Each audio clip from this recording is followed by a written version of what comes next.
kekuranganku. Gembala yang baik, Ia membaringkanku di padang rumput hijau, bimbingku ke air tenang. Gembala yang baik, sekalipun aku berjalan dalam lembah kekelaman, aku tidak takut bahaya, sebab Engkau besertaku.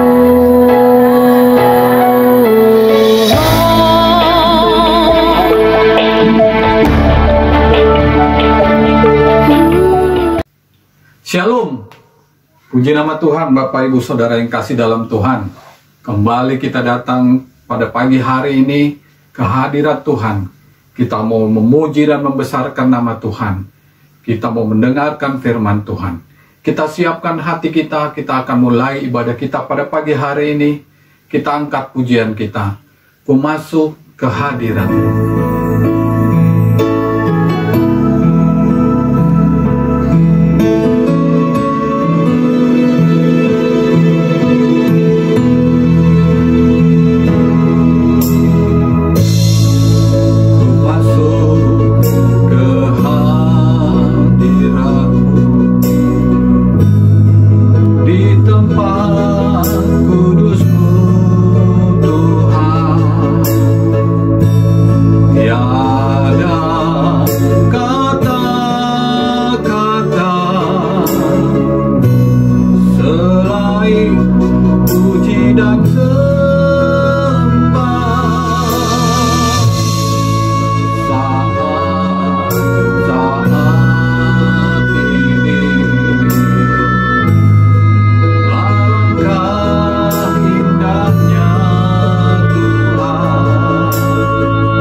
Mari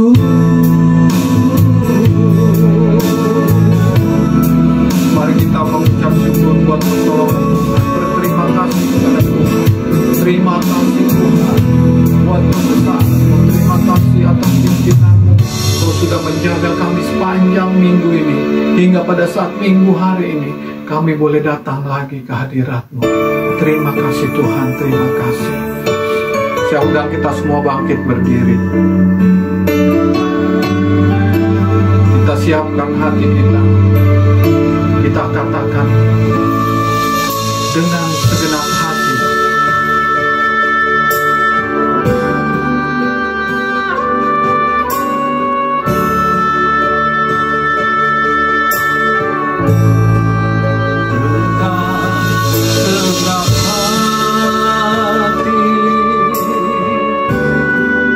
Dengan segenap jiwa,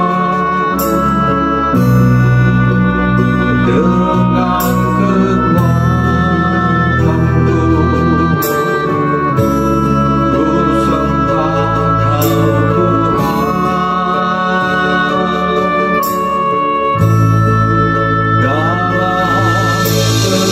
Dalam kekudusan-Mu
selamanya.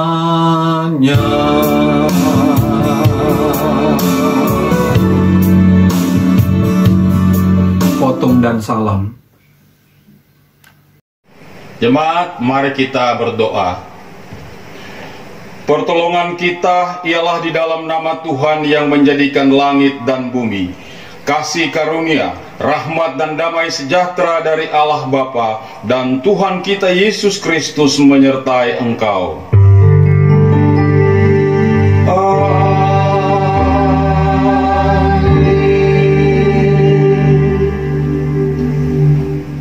Nats pembimbing kita hari ini terambil dari Kitab Ayub pasal 23 ayat yang ke-11. Demikian firman Tuhan. Kakiku tetap mengikuti jejaknya, aku menuruti jalannya dan tidak menyimpang. Bersama dengan semua orang percaya di segala abad dan tempat, mari kita mengikrarkan pengakuan iman rasuli dan masing-masing kita berkata demikian. Aku percaya kepada Allah, Bapa yang Maha Kuasa, Khalik langit dan bumi, dan kepada Yesus Kristus, anaknya yang tunggal Tuhan kita, yang dikandung daripada Roh Kudus, lahir dari anak darah Maria, dan menderita di bawah pemerintahan Pontius Pilatus, disalibkan, mati dan dikuburkan, turun ke dalam kerajaan maut.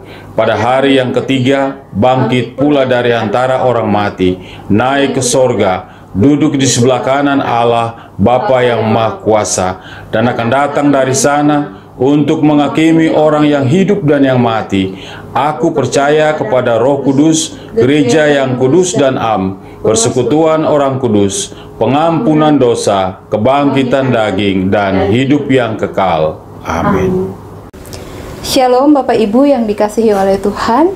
Kini tiba saatnya kita untuk menaikkan syukur dan permohonan kita di hadapan Tuhan. Mari kita berdoa. Bapa yang kami sembah di dalam Tuhan kami Yesus Kristus, kami bersyukur atas pemeliharaan Tuhan bagi kami. Untuk roda pemerintahan yang masih tetap berjalan sampai dengan saat ini. Untuk setiap usaha yang masih terus berjalan. Untuk para medis, aparat keamanan, tenaga pendidik yang masih dapat menjalankan tugas mereka dengan baik, untuk setiap pasien COVID-19 yang telah sembuh, dan untuk setiap keluarga dan individu yang masih terus menjalankan kehidupan dengan baik. Bapa, kami berdoa bagi bangsa kami, secara khusus bagi kondisi sosiopolitik dan keamanan pada saat ini. Kiranya Tuhan menolong para pemerintah dalam mensosialisasikan undang-undang Omnibus Law agar masyarakat dapat mengerti dan menerima dengan baik. Kami juga berdoa bagi persiapan pilkada yang akan digelar pada bulan Desember nanti. Kiranya Tuhan menolong dan memberkati semua persiapan yang ada agar di tengah kondisi pandemik ini pilkada dapat berjalan dengan baik. Kami berdoa bagi setiap keluarga, khususnya keluarga Kristen, agar di tengah kesulitan saat ini tetap mampu membangun relasi yang semakin kuat, bersama-sama belajar untuk mengatasi setiap kesulitan dengan terus mengandalkan Tuhan, serta senantiasa memiliki kerinduan untuk membangun relasi dengan Tuhan.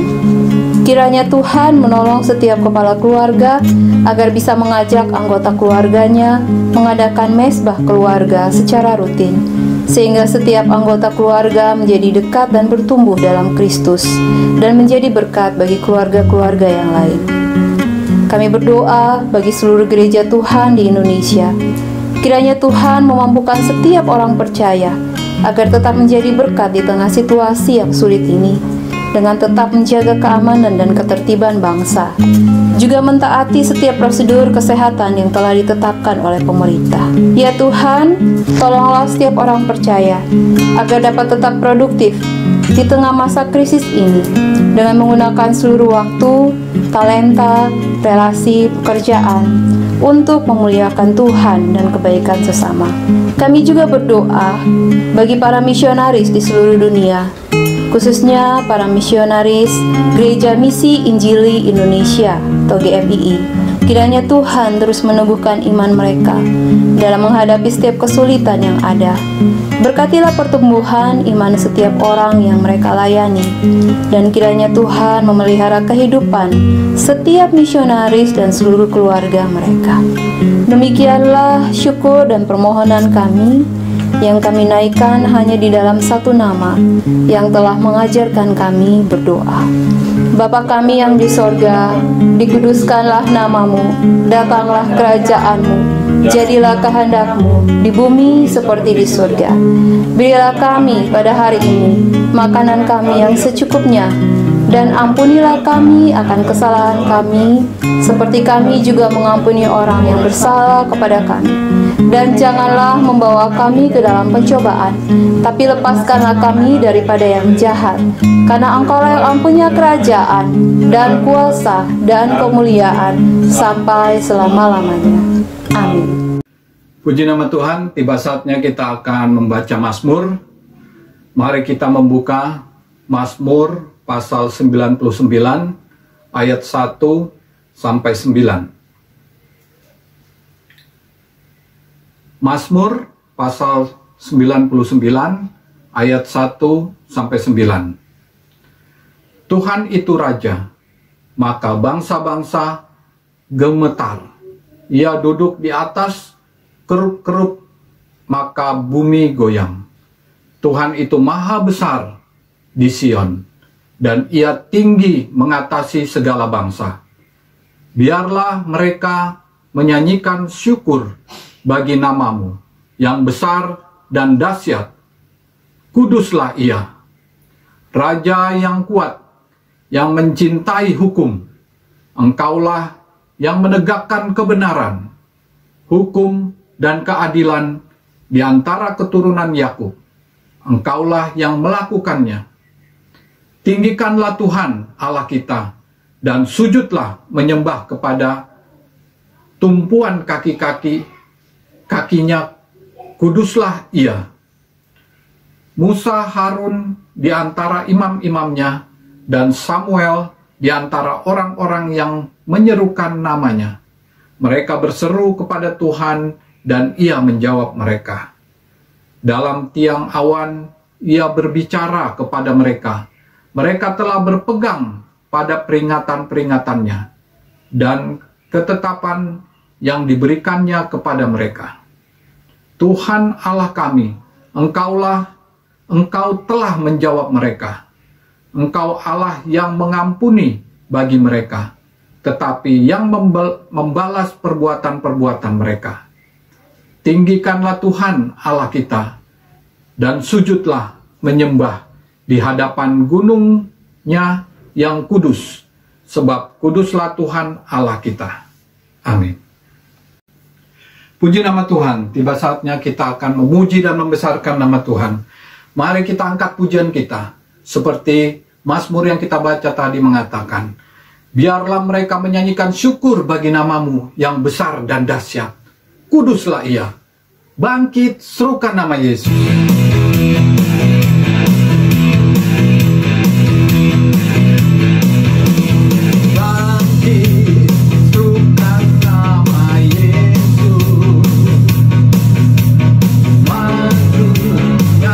Dengan kuasa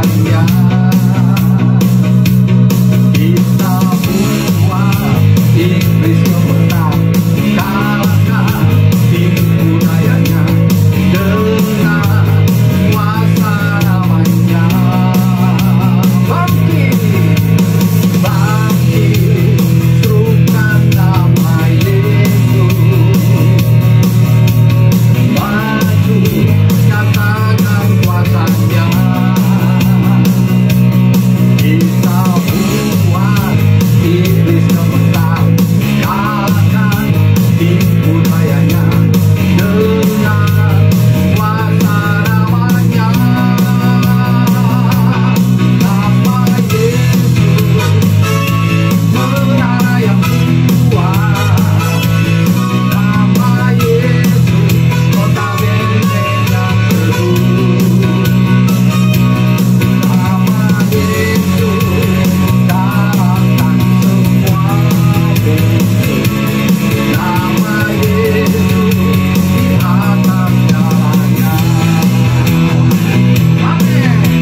Puji nama Tuhan, tiba saatnya kita akan mempersiapkan hati kita.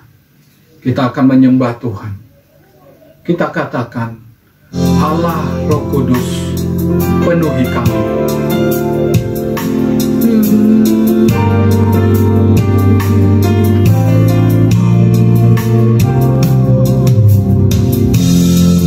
Allah Roh Kudus,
siapkan hati kita.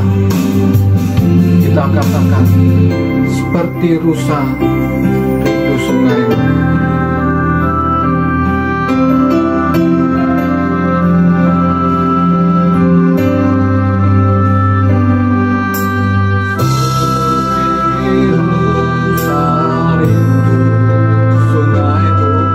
Jiwaku rindu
bagiku.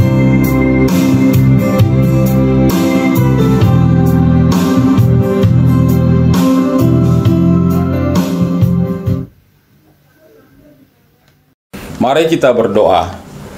Bapa kami di surga, kami mengucap syukur atas setiap waktu atau kesempatan emas yang Tuhan berikan bagi kami untuk membaca dan merenungkan firman-Mu.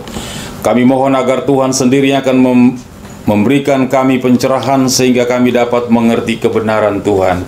Dan ketika kami menemukan kebenaran itu, maka kami menikmatinya dan jiwa kami dipuaskan. Berkati kami semua Tuhan, dalam nama Yesus kami berdoa. Amin. Jemaat yang dikasihi Tuhan, firman Tuhan yang menjadi renungan kita hari ini terambil dari 1 Tesalonika pasal 1 ayat 2 sampai dengan yang ke-10. Demikian firman Tuhan. Kami selalu mengucap syukur kepada Allah karena kamu semua dan menyebut kamu dalam doa kami. Sebab kami selalu mengingat pekerjaan imanmu, usaha kasihmu dan ketekunan pengharapanmu kepada Tuhan kita Yesus Kristus di hadapan Allah dan Bapa kita. Dan kami tahu, hai saudara-saudara yang dikasihi Allah, bahwa Ia telah memilih kamu. Sebab Injil yang kami beritakan bukan disampaikan kepada kamu dengan kata-kata saja, tetapi juga dengan kekuatan oleh Roh Kudus dan dengan suatu kepastian yang kokoh. Memang kamu tahu bagaimana kami bekerja di antara kamu oleh karena kamu. Dan kamu telah menjadi penurut kami dan penurut Tuhan. Dalam penindasan yang berat kamu telah menerima firman itu dengan sukacita yang dikerjakan oleh Roh Kudus.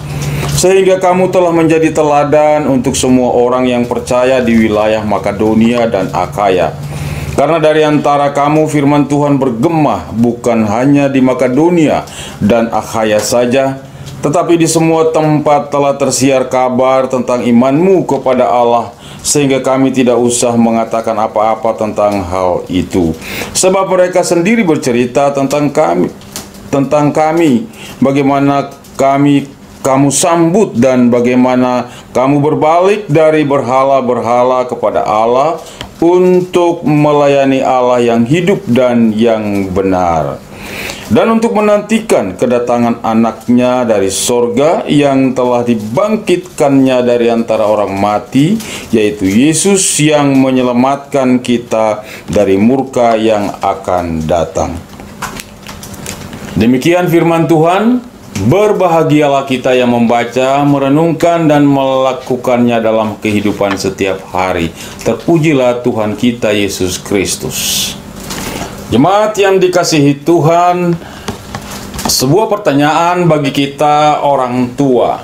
Bagaimanakah perasaan kita sebagai orang tua apabila anak-anak kita tidak taat kepada apa yang kita perintahkan? Bagaimana hati seorang ayah, seorang ibu apabila anak-anak kita berbalik, menyerang dan melawan kita dengan argumen-argumen yang panjang? Kita maunya A, dia melakukan B. Bagaimana perasaan kita sebagai orang tua?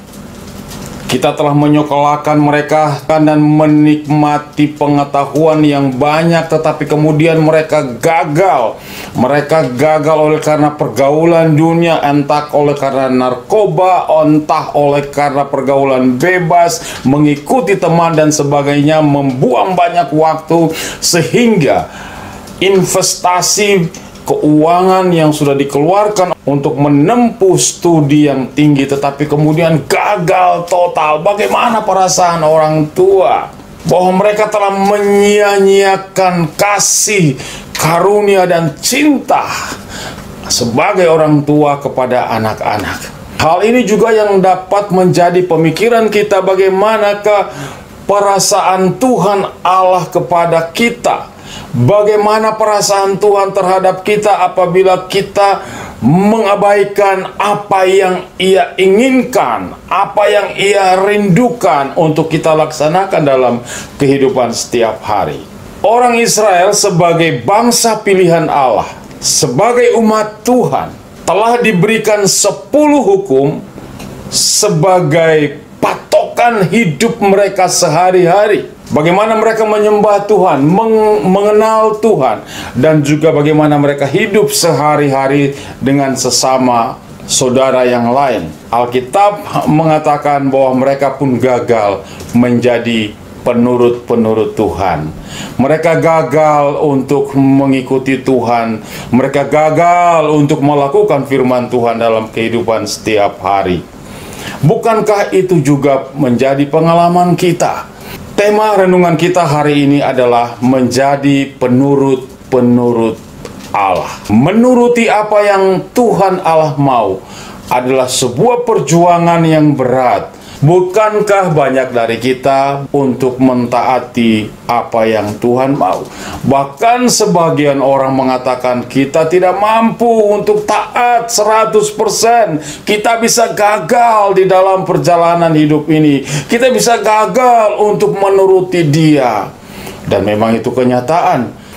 Menjadi penurut-penurut Allah adalah sebuah perjuangan iman, perjuangan rohani untuk hidup taat atau menuruti apa yang Tuhan mau. Firman Tuhan atau tema kita hari ini adalah menjadi penurut-penurut Allah. Terambil dari bacaan kita hari ini di dalam ayatnya yang ke-6. Demikian firman Tuhan. Dan kamu telah menjadi penurut kami dan penurut Tuhan. Paulus mengatakan kepada jemaat di Tesalonika bahwa mereka telah menjadi penurut-penurut hamba-hamba Tuhan, tetapi juga menjadi penurut Tuhan, menjadi penurut hamba Tuhan dan penurut Tuhan. Suatu kondisi yang ideal memang tentang jemaat di Tesalonika ini, bahwa mereka telah menjadi penurut apa yang dikatakan oleh para hamba Tuhan. Apa yang mereka khotbahkan, apa yang mereka sampaikan dituruti oleh jemaat. Bukan hanya mereka menuruti apa yang dikatakan oleh para hamba Tuhan, tetapi juga apa yang dikatakan oleh Tuhan. Oleh karena itu Paulus berkata, kamu telah menjadi penurut kami dan penurut Tuhan. Menjadi penurut Allah memang adalah sebuah perjuangan. Dan firman Tuhan hari ini memperlihatkan kepada kita sebuah kondisi ideal bahwa jemaat di Tesalonika sanggup untuk menjadi penurut-penurut Allah. Mengapa seorang dapat menjadi penurut Allah? 5 kejadian yang menuntun kita untuk mengerti mengapa sampai jemaat Tuhan di Tesalonika dapat menjadi penurut-penurut Tuhan Allah. Ada 5 kejadian. Yang pertama yaitu pemilihan terjadi di dalam sorga dalam ayat yang keempat. Kemudian yang kedua, mereka mendengar Injil. Lalu yang ketiga, mereka menerima Injil atau firman Tuhan itu. Dan yang keempat, mereka bertobat atau berbalik dari segala dosa. Dan yang kelima, mereka melayani Tuhan. Inilah tanda manusia. Inilah tanda orang-orang yang menjadi penurut Allah. Mari kita lihat yang pertama. Mereka yang menjadi penurut Allah ialah mereka yang telah memiliki sebuah keyakinan teologis yang kuat bahwa mereka dipilih oleh Allah. Kita lihat ayat yang keempat.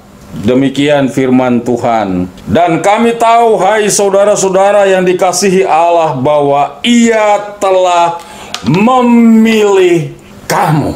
Kami tahu, saudara-saudara, bahwa Ia telah memilih kamu. Ia itu siapa? Allah Bapa di surga. Dan pemilihan itu terjadi di mana? Pemilihan itu terjadi di surga. Bahwa di dalam surga sebelum dunia dijadikan, Allah telah memilih, Allah telah menetapkan siapa yang hendak Ia selamatkan.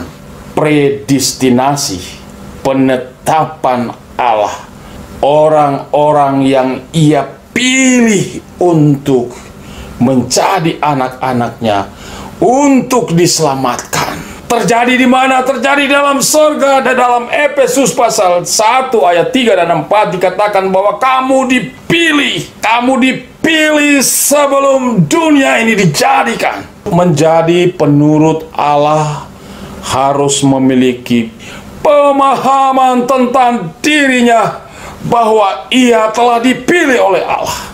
Apakah kita yakin bahwa kita telah menjadi orang pilihan Allah? Maka penting untuk kita mengikuti bagian-bagian berikut daripada renungan ini. Doktrin pemilihan menjadi sebuah tema yang terus didiskusikan, sebuah tema yang terus diperbincangkan, dibicarakan, karena masih terjadi perbedaan pendapat, ada yang menerima, ada yang menolak.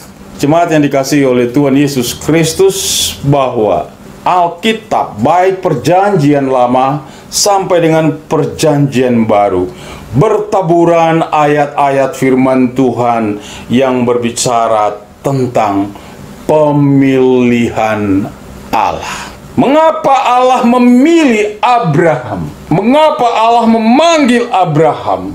Bukan saudaranya yang lain, bukan sepupunya, tetapi Tuhan memanggil Abraham keluar. Itu berbicara tentang pemilihan. Abraham menjadi sebuah bangsa yang besar, bangsa Israel. Lalu kemudian mereka disebut umat pilihan Allah. Dalam perjanjian baru kita juga temukan bagaimana Yesus memanggil para murid. Ia berkata kepada Simon Petrus, "Mari, ikutlah aku." Kemudian diikuti dengan saudara-saudara yang lain, dan Yesus memilih dan memanggil mereka. Lalu kemudian dia berkata, "Bukan kamu yang memilih aku, tetapi aku yang memilih kamu." Mengapa Yesus memilih dan memanggil Petrus dan saudaranya, orang-orang yang bekerja sehari-hari ada di Danau Tiberias sebagai nelayan? Bukankah dia bisa memilih yang lain, yang cerdas, pintar, yang memiliki latar belakang akademik dan sebagainya? Memang nanti kemudian baru kita menjumpai ada pengikut-pengikut Kristus yang lain dengan latar belakang, berbagai latar belakang.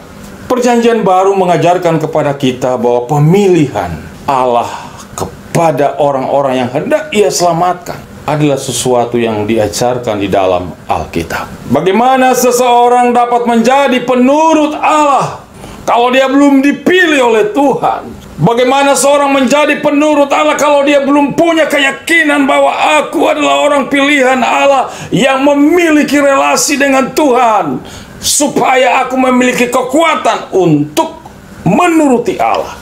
1 kejadian di sorga dan 4 kejadian di bumi inilah yang menjadi renungan kita.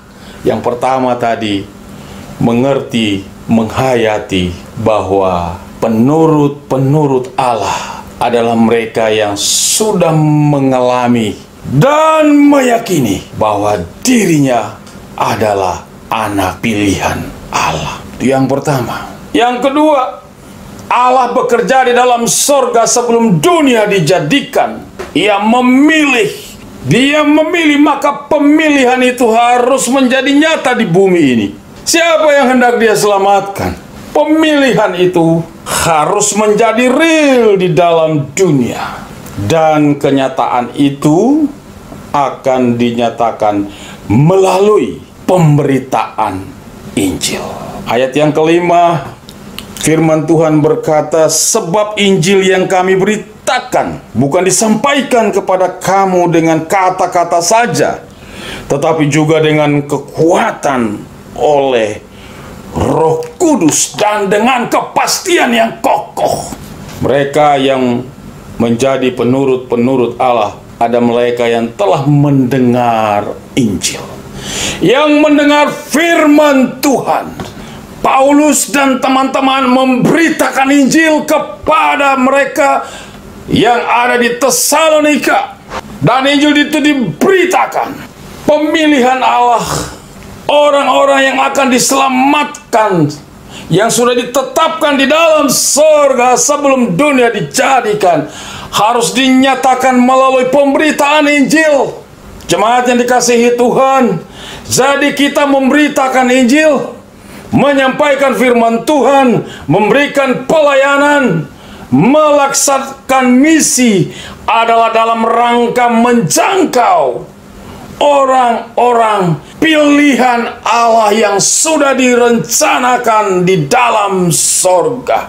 Oleh karena itu, gereja-gereja Protestan Injili adalah gereja-gereja yang semangat untuk memberitakan Injil, semangat untuk melaksanakan misi. Untuk apa? Untuk menjangkau mereka yang telah dipilih oleh Tuhan. Mereka ada di sana, mereka ada di tetangga kita, mereka ada di bangsa-bangsa, ada di tengah suku-suku bangsa.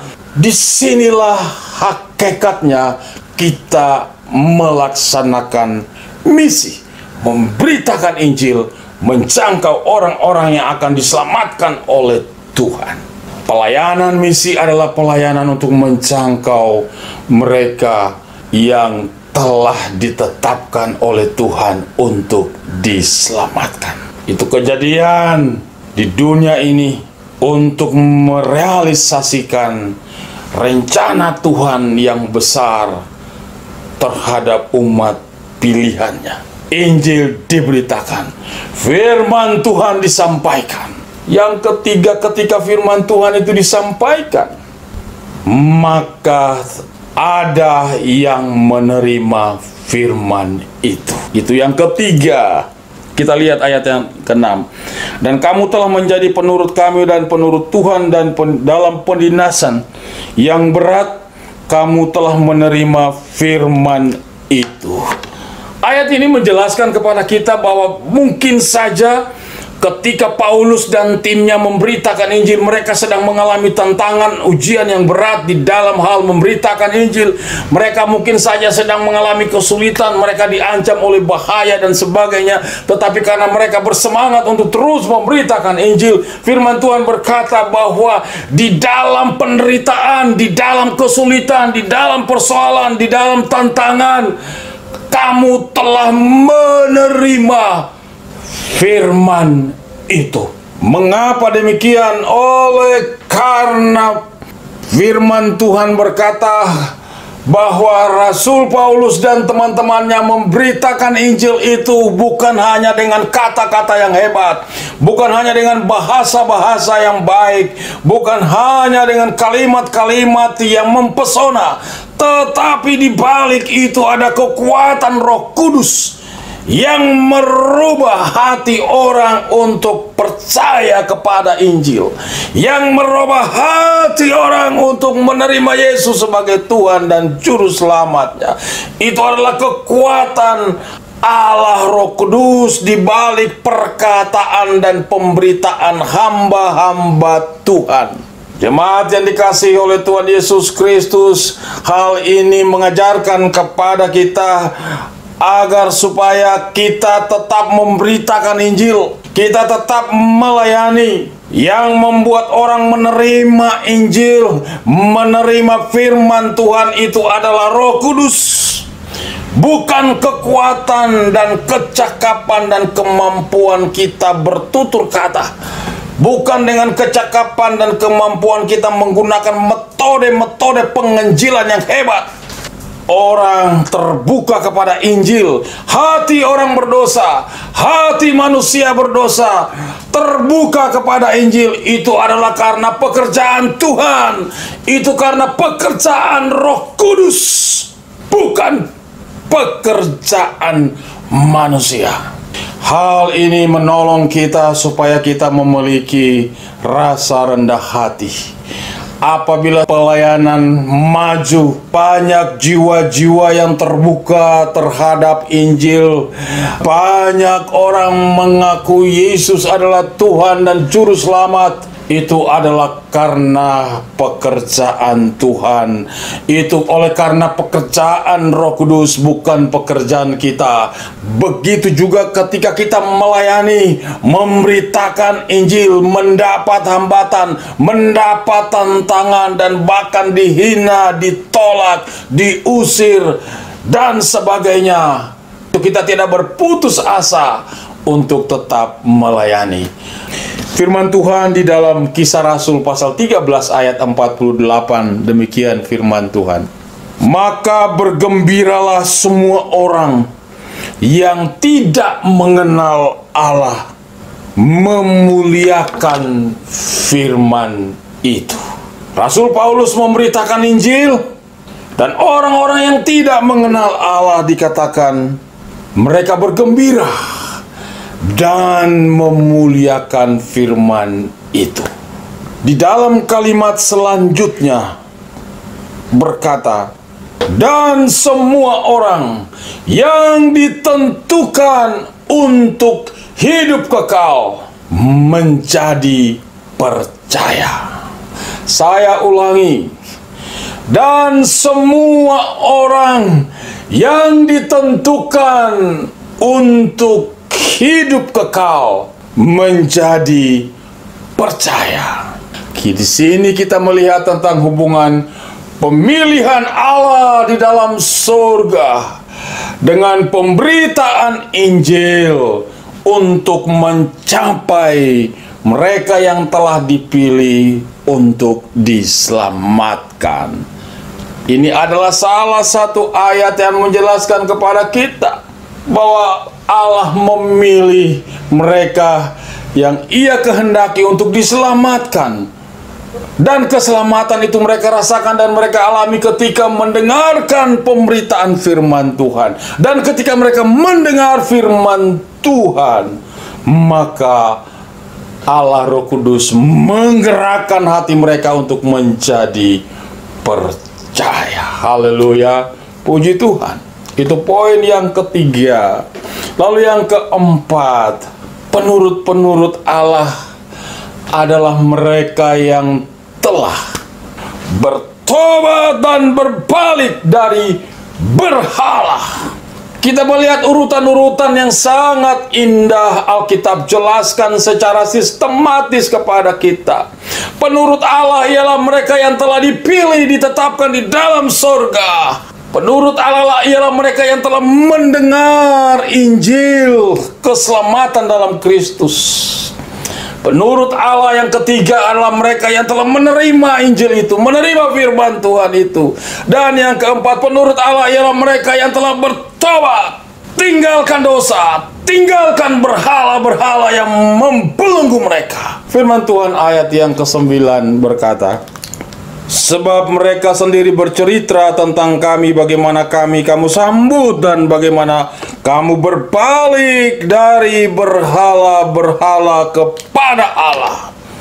Penurut Allah adalah mereka yang telah berbalik dari berhala-berhala, dari ikatan dosa, kuasa-kuasa kegelapan, menyembah setan, menyembah berhala, menyembah patung, menyembah Allah lain. Tetapi oleh karena mereka mendengar Injil, menerima firman Tuhan, dan Roh Kudus bekerja, maka mereka bertobat, berbalik, dan menyembah Allah. Penurut Allah. Keempat, mereka yang telah berbalik, bertobat, tinggalkan dosa. Pada suatu waktu saya menjadi panitia dalam sebuah ibadah KKR di sebuah kota. Pada hari H, Ibadah KKR dilakukan di sebuah lapangan yang cukup luas. Datanglah ribuan orang, dan dipastikan yang datang itu hampir 90% lebih adalah orang-orang Kristen. Adalah orang-orang yang sudah lahir di dalam gereja. Mereka yang sudah dibaptis, entah itu baptis selam, entah itu baptis kecil, entah itu mereka yang sudah sidi. Tapi yang datang itu ribuan. Sementara firman Tuhan disampaikan, datanglah hujan. Dan hamba Tuhan dari mimbar berkata, jangan tinggalkan lapangan. Kita semua berdoa. Maka kami semua panitia mencari tempat masing-masing dimanapun kami berada, di situ berdoa. Semua yang mengikuti ibadah berdoa. Hanya hitungan menit, hujan itu berhenti dan terangkat. Firman Tuhan tetap disampaikan. Di akhir ibadah dilakukan altar call atau tanggapan terhadap firman Tuhan. Dan begitu banyak yang datang untuk didoakan. Begitu banyak yang meresponi panggilan Tuhan. Akhir dari ibadah KKR yang besar itu, panitia melakukan pelayanan pribadi di tempat pada setiap orang yang mengambil keputusan untuk didoakan. Mereka didoakan menerima Yesus sebagai Tuhan. Dan banyak dari mereka yang dilepaskan dari kuasa kegelapan, opo-opo, pakatan, magic. Setelah kami selesai ibadah, semua benda-benda kegelapan itu kami kumpulkan. Setelah dikumpulkan cukup banyak dan itu sangat mencengangkan. Ada keris, ada ikat pinggang, begitu banyak, berisikan mantra-mantra dan sebagainya. Akar bahar, kata orang Ambon. Setelah dikumpul benda-benda kegelapan itu, kuasa-kuasa gelap itu, 2 karung. Lalu kami pergi dan membakar itu semua dalam nama Yesus. Jemaat yang dikasihi oleh Tuhan kita Yesus Kristus, ibadah itu yang hadir 90% lebih adalah orang-orang Kristen yang masuk gereja, yang beribadah, yang KTP-nya Kristen. Tapi saudara tahu, mereka diikat oleh kuasa-kuasa kegelapan. Bertahun-tahun menjadi Kristen, tapi diperbudak oleh setan.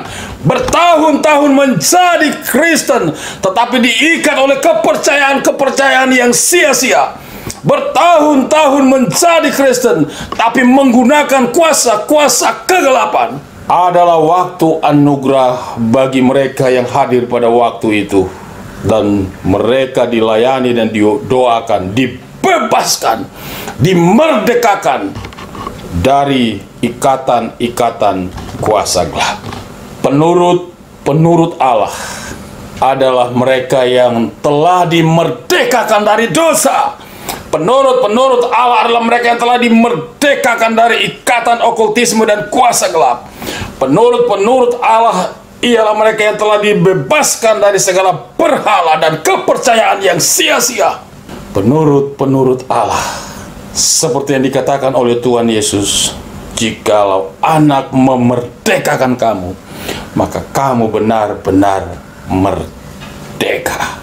Yang kelima, penurut Allah adalah mereka yang dipilih oleh Allah, mereka yang mendengar Injil dan mereka menerima Injil itu, menerima firman Tuhan itu, dan bertobat dari dosa, bertobat dari ikatan-ikatan tradisi, ikatan berhala dan ikatan kuasa kegelapan atau okultisme. Maka ini sangat indah dan mulia. Yang kelima, mereka melayani Tuhan. Puji Tuhan. Ayat 9 saya baca ulang. Bagaimana kamu berbalik dari berhala-berhala kepada Allah untuk melayani Allah yang benar. bagaimana kamu berbalik dari berhala-berhala untuk melayani Allah yang benar. Di poin yang kelima adalah puncak. Kejadian yang pertama itu di surga. Allah memilih kita. Pemilihan itu harus dinyatakan di bumi. Orang-orang yang dipilih harus mendengar Injil, menerima Injil, bertobat dari ikatan setan dan roh jahat, dari ikatan dosa. Lalu dia kembali melayani Tuhan Allah yang Maha Tinggi. Demikianlah garis kehidupan seorang penurut Allah. Dia mengerti bahwa dia adalah umat pilihan, sudah mendengar Injil dan menerimanya dan bertobat, lalu hidupnya melayani Tuhan. Di dalam Alkitab, Rasul Paulus pernah menyebutkan sebuah kalimat yang luar biasa menohok hati kita, yaitu jangan kamu menyia-nyiakan kasih karunia Allah. Jangan kita menyia-nyiakan kasih karunia Tuhan Allah yang Ia berikan kepada kita.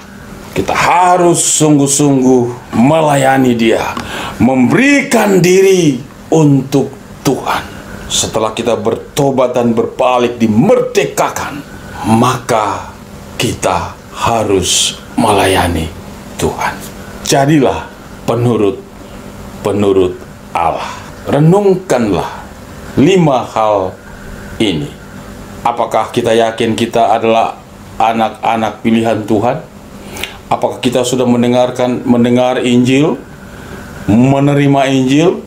Apakah kita pernah mengalami sebuah pengalaman spiritual yang indah, bahwa kita telah mengalami dibebaskan dari ikatan dosa dan maut, lepas dari berhala-berhala? Lalu apakah kita sungguh menyerahkan hidup dan melayani Tuhan? Jadilah penurut Allah. Kiranya firman Tuhan ini menjadi berkat bagi kita. Mari kita berdoa. Bapa kami di sorga, kami mengucap syukur atas firman Tuhan yang selalu tak henti-hentinya untuk mengingatkan kami. Kami telah mendengarkan firman-Mu. Hamba berdoa agar kami semua yang telah mendengarkan firman-Mu, kami bergantunglah kepada kuasa Roh Kudus, dan Roh Kuduslah yang akan bekerja dalam hidup kami, menerjemahkan, menjelaskan lebih jauh dan lebih dalam dari kata-kata dan kalimat yang terbatas ini. Dalam nama Yesus kami berdoa. Amin. Puji nama Tuhan, tiba saatnya kita masuk dalam persembahan. Sebelumnya, mari kita berdoa. Segala puji bagi nama-Mu Bapa. Kembali kami mengucap syukur buat apa yang Kau sudah kerjakan dalam hidup kami sepanjang minggu ini. Kau kembalikan pada siang hari ini, kami boleh memuji dan membesarkan nama-Mu. Tuhan, setelah kami mendengarkan firman-Mu, tiba saatnya kami akan mengembalikan sebagian dari berkat yang Kau sudah berikan kepada kami. Ajar kami memberikan yang terbaik ya Bapa. Yang belum sempat memberi, Kau berkati, supaya di masa-masa yang akan datang, sama-sama kami akan memberi untuk pelebaran kerajaan-Mu di muka bumi ini melalui GMI Immanuel. Terpujilah nama-Mu Bapa. Dalam nama Tuhan Yesus Kristus, kami alaskan doa kami. Haleluya. Amin.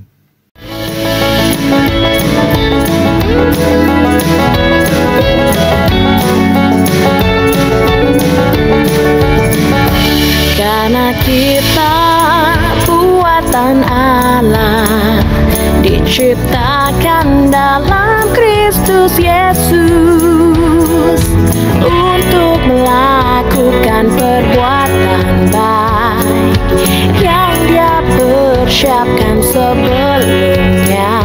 Dia mau kita hidup dalamnya, berlari-lari pada panggilannya, berjalan-jalan dalam rancangannya, berlari-lari pada tujuannya, berjalan-jalan dalam kehendaknya. Oh,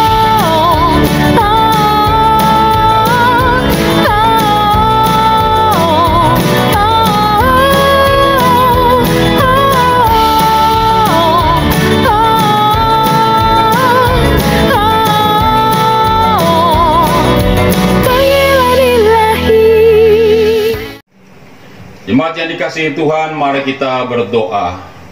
Bapa kami di surga, kami mengucap syukur atas pertolongan-Mu bagi kami sepanjang ibadah ini.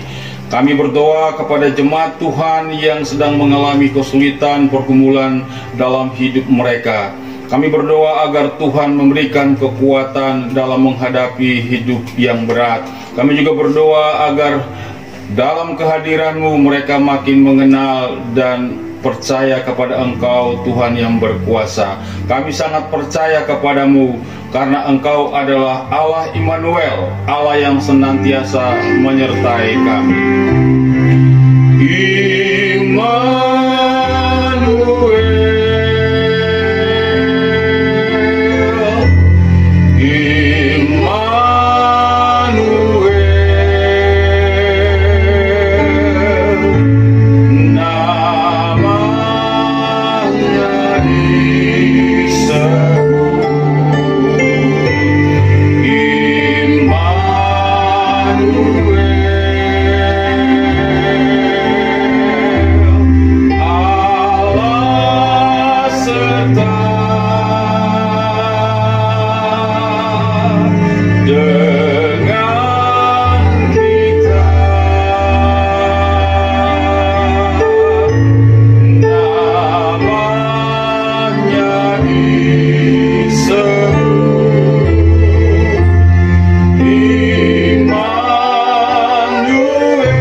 Jemaat yang Yesus kasihi,